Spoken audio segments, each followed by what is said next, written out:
ఆ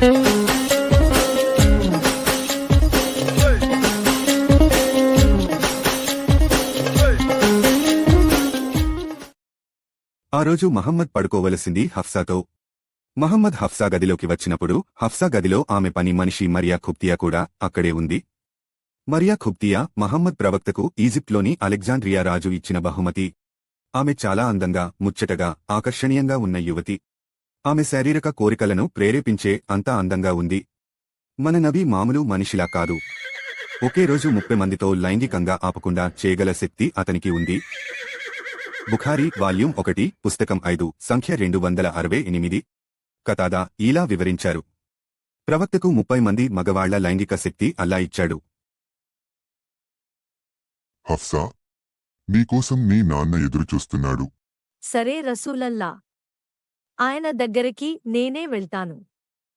మరియాతో ఒంటరిగా ఉండేందుకు ప్రవక్త నకిలీ కారణంతో హఫ్సాను ఆమె నాన్న ఇంటికి పంపించాడు.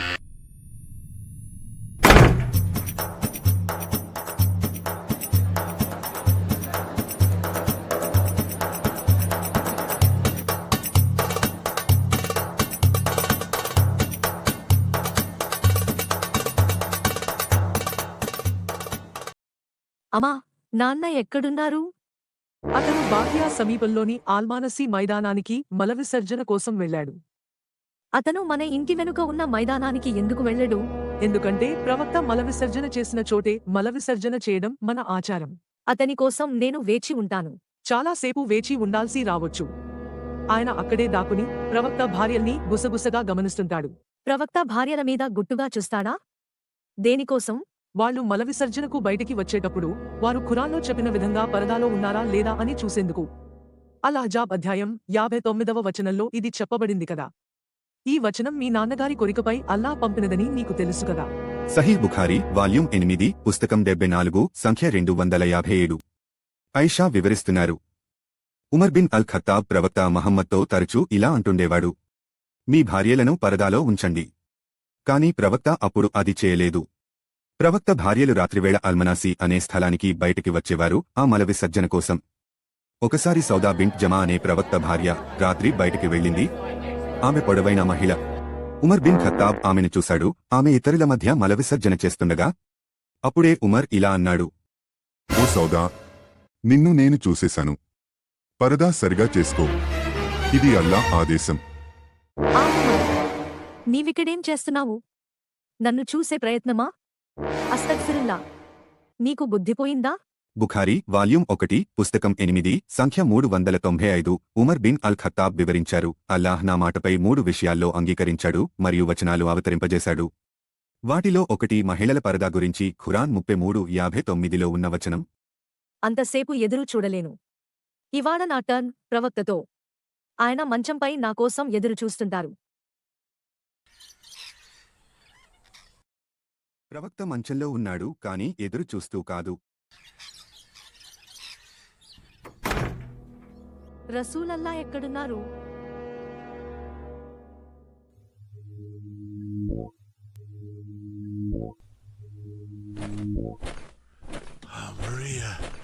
Maria.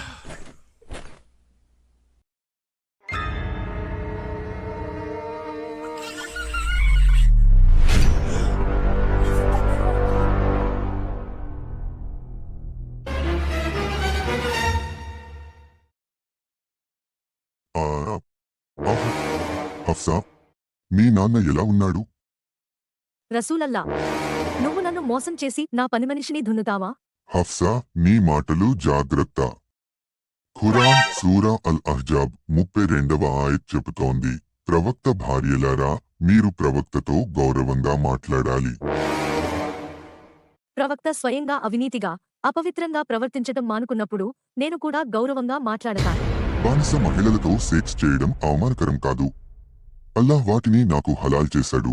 ఖురాన్ సూరా అల్ అహ్జాబ్ ఆయత్ 50. మహమ్మద్, బానిస మహిళలతో మరియు కొట్లాటలలో పట్టుబడిన మహిళలతో సెక్స్ చేయడం నీకు హలాల్. నీకెవరు హలాల్, ఎవరు హరాం? మడత పెట్టి ముట్టిలో పెట్టుకో. తెగ ఉత్సాహమైతే ఆడ ఒంటెతో సెక్స్ చేయి, నాకేం. కానీ నా బెడ్ మీద, నా రాత్రి టర్న్లో మాత్రం ఈ డ్రామా వద్దు. హఫ్సా, శాంతించు. నేను నీకు ఒక విషయం చెప్తా.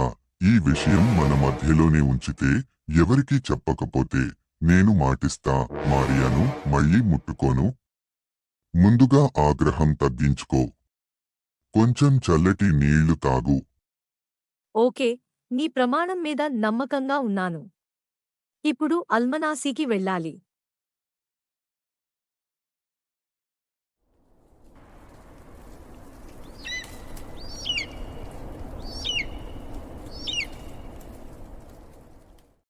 ఖురాన్ వచనం అధ్యాయం అత్తహ్రీం వచనాలు 1-2. హఫ్సా కొద్దిసేపటి తర్వాత తిరిగి వచ్చింది. మరలా తన భర్తను మారియాతో మంచంలో దున్నుతుండగా చూసింది. రసూలల్లా, నీకు చిన్న మెమరీ ఉంది. ఇప్పుడే నువ్వు చెప్పినావు ఆమెను మళ్ళీ ముట్టుకోను అని. అవును, నేను అలా చేశాను. కాని మీరు వెళ్ళాక అల్లాహ్ ఖురాన్ అధ్యాయం అత్తహ్రీం వచనం 1లో తెలిపాడు, మొహమ్మద్, నీ భార్యను సంతోషపెట్టడానికి అల్లాహ్ నీకు హలాల్ చేసిన దాన్ని నువ్వు ఎందుకు నిషేధిస్తున్నావు? అయితే నువ్వు తీసుకున్న ప్రమాణం ఏమైంది? నా ప్రమాణాన్ని అల్లాహ్ తానే రద్దు చేశాడు. ఖురాన్ అధ్యాయం అత్తహ్రీం వచనం 2లో ఇలా ఉంది, అల్లాహ్ని ప్రమాణాన్ని రద్దు చేయమని ఆజ్ఞాపించాడు. మరియు అల్లాహ్ని మౌలా, రక్షకుడు.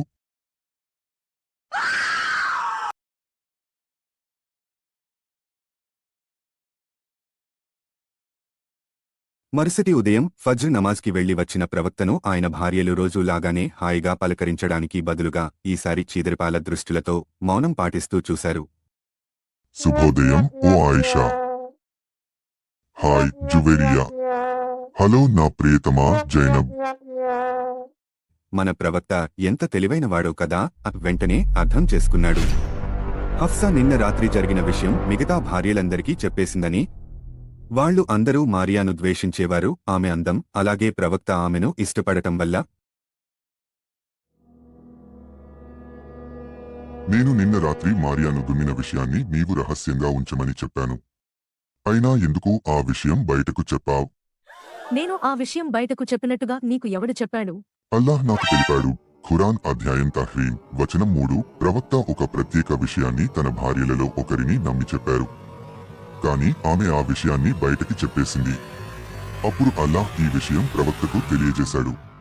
ప్రవక్త తన భార్యతో ఈ విషయం చెప్పినప్పుడు ఆమె అడిగింది, నీకు ఇది ఎవడు చెప్పాడు? అప్పుడు ప్రవక్త చెప్పారు, నాకు ఇది అల్లాహ్ చెప్పారు, ఆయన సర్వజ్ఞుడు, సర్వజ్ఞాని. హఫ్సా భయంతో కంపించసాగింది.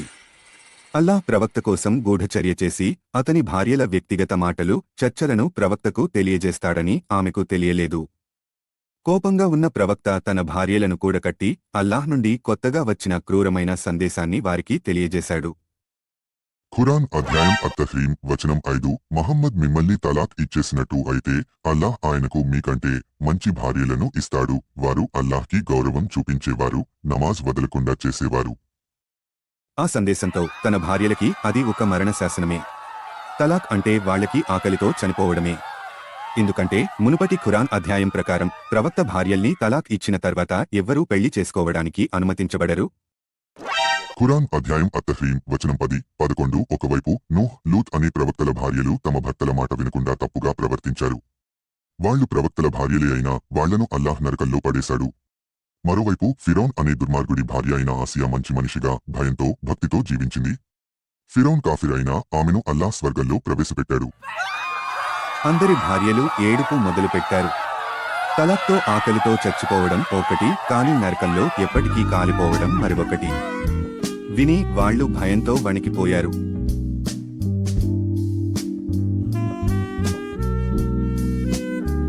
సరే సరే సరే, మిమ్మలందరిపైన నాకు క్షమాభావమే ఉంది.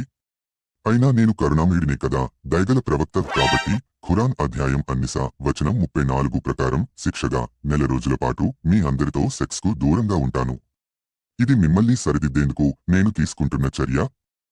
పవిత్ర ప్రవక్త 1 రోజుల పాటు ఇతర భార్యల్ని దూరం పెట్టిన అసలు కారణం మారియాను మాత్రమే దున్నడానికి అంత సమయం కేటాయించాలనే ఉద్దేశం.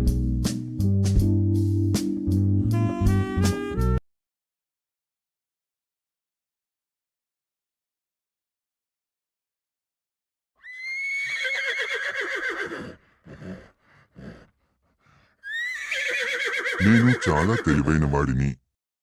ఒక రాయితో 2 పక్షులను చంపాను. హాహాహా. షహీహ్ బుఖారీ వాల్యూమ్ 3 పుస్తకం 43 నంబర్ 648.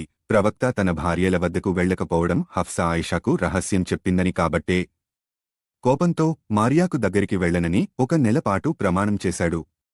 అల్లాహ్ అతన్ని ఆ ప్రమాణం నుంచి మార్చామని తిరిగి వెళ్ళాలని హెచ్చరించాడు. అల్లాహ్ ప్రవక్త భార్యల కష్టానికి తోడుగా మారియాను గర్భవతిగా చేసి కుమారుడు ఇబ్రాహీం జన్మించేలా చేశాడు. ఇది ప్రవక్త కోరుకున్న విషయం ఇతర భార్యలు అందించలేకపోయారు. అల్లాహ్ నన్ను ఎంతగానో ఆశీర్వదించాడు. ఒక అందమైన మారియా, ఆమె ద్వారా ఒక కొడుకు. అల్హమ్దులిల్లాహ్. కాని దురదృష్టవశాత్తు ఇబ్రాహీం 2 ఏళ్ల వయసులోనే మరణించాడు.